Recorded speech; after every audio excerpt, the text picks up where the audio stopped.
হালকা জিনিসকে কি করবি, একটু খোলা হোক। ওই কি দিচ্ছিস এমন করে? হ্যাঁ, মুখ হাওয়া আছে কেন?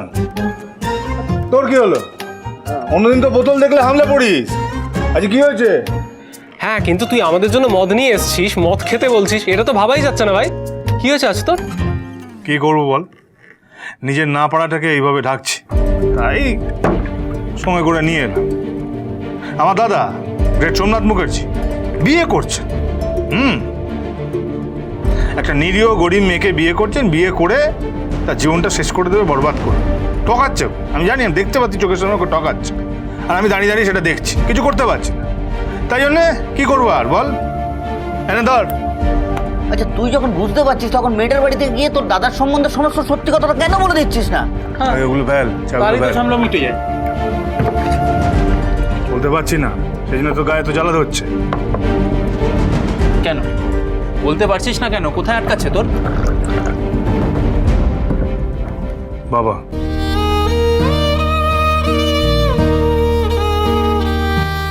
বাবা নিজে গিয়ে সম্বন্ধ পাকা করে এসছে।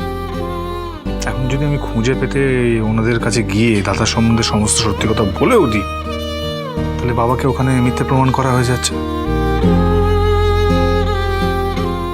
আমি বাবাকে মিথ্যে প্রমাণ করতে পারবো না। কিন্তু একটা জিনিস আমি বুঝতে পারছি, বাবা কেন জবরদস্তি সবার এগেনস্টে গিয়ে বিয়েটা করতে দাদাকে রাজি করছে, জোর করছে, কিছুতেই মাথায় ঢুকছে না। একটা গরিব ঘরের মেয়ে, যাকে আমরা চিনি না, জানি না, তাকে বাড়ির বউ করার জন্য কেন বাবা এরকম করছে কিছুতেই বুঝতে পারছি না। শুধু তাই না রে, আমার কথা শুনছে না বাবা, আমার কথা।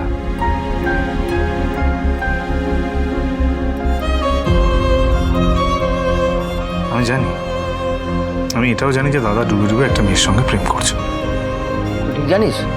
আরে আমি দেখেছি দাদাকে।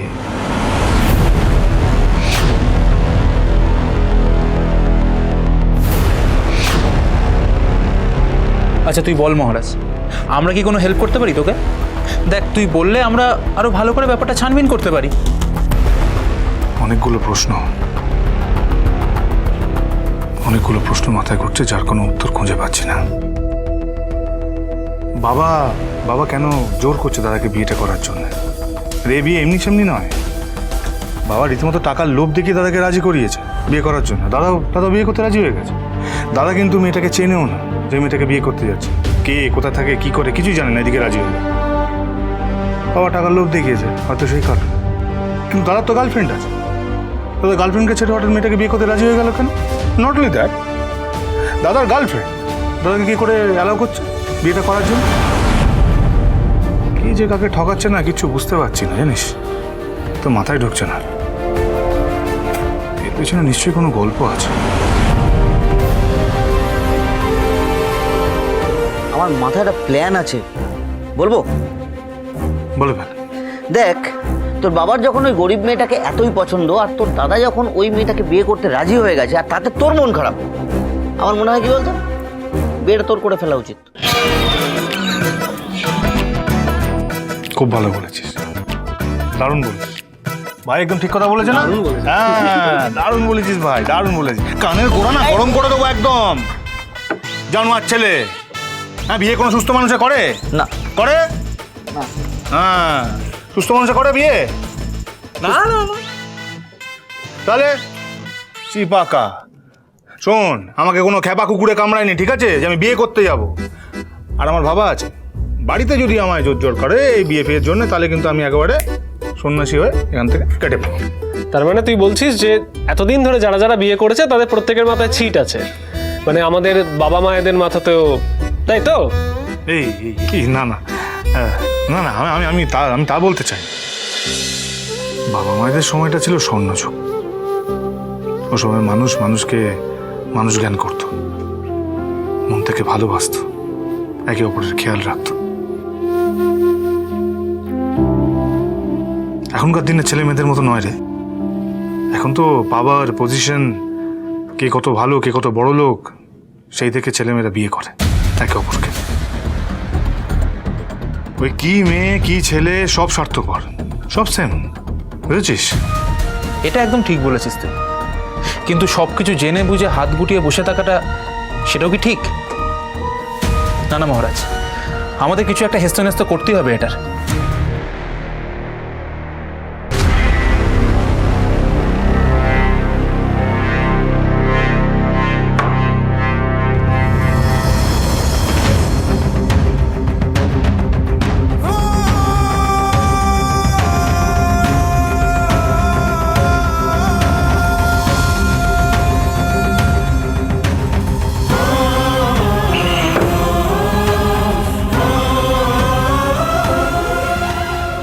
আমিও মহারাজ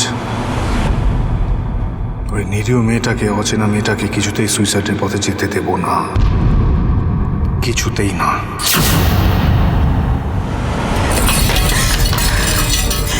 সব শেষ করে দিল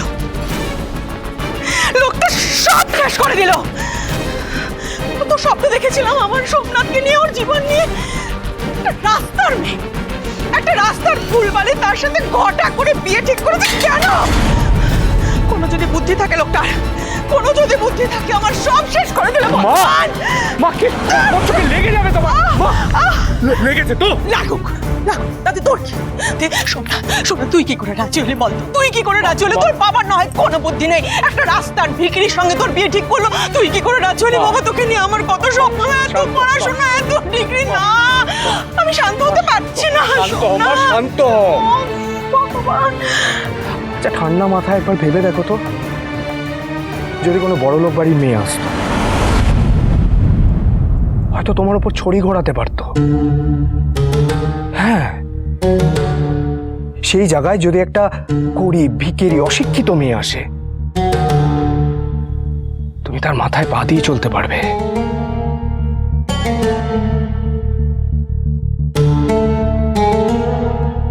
মনে হচ্ছে মাকে কনভিন্স করতে পেরেছি। আর বড়লোক বাড়ির মেয়ে টাকার গরম থাকতো, তোমাকে যদি তোমার ছেলের থেকে দূরে করে দিত। সোমনাথ শান্ত আমার, শান্ত। বসো বসো, এসো এসো, বসো।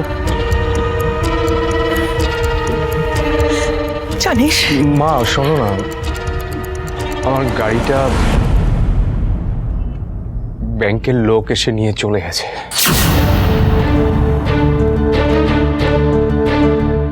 সে কি, কেন? কি করব মা, 3 মাস ইএমআই দিতে পারিনি। আমার টাকার প্রয়োজন মা।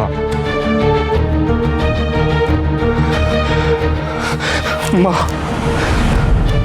মা প্লিজ মেনে নাও না মা, প্লিজ।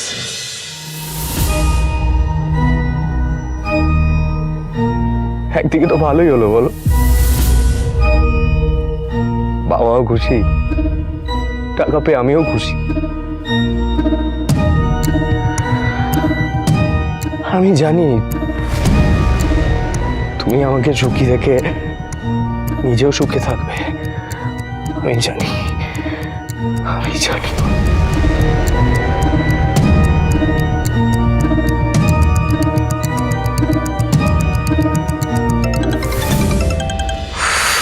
আচ্ছা দাঁড়া বাবা, একটু দেখি কে ফোন করলো।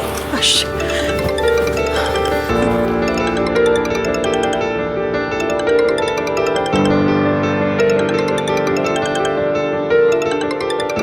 তোর বাবা ফোন করছে। ধরো, কথা বলো। কেন করছি? কি হলো, কখন আসবে তুমি? অত আমার এখন আর আমার অত ফুরসত নেই, বুঝলে? আমাকে এখন বিয়ে বাড়ি ভাড়া করতে হবে, ক্যাটারার বলতে হবে, সব কাজ সেরে বাড়ি ফিরতে কিন্তু আমার একটু দেরি হবে, ঠিক আছে? এই শোনো, বাড়াবাড়ি কম করো। হ্যাঁ, সোজা বাড়ি আসবে তুমি। এত তারা কিসের বুঝতে পারছি না তো?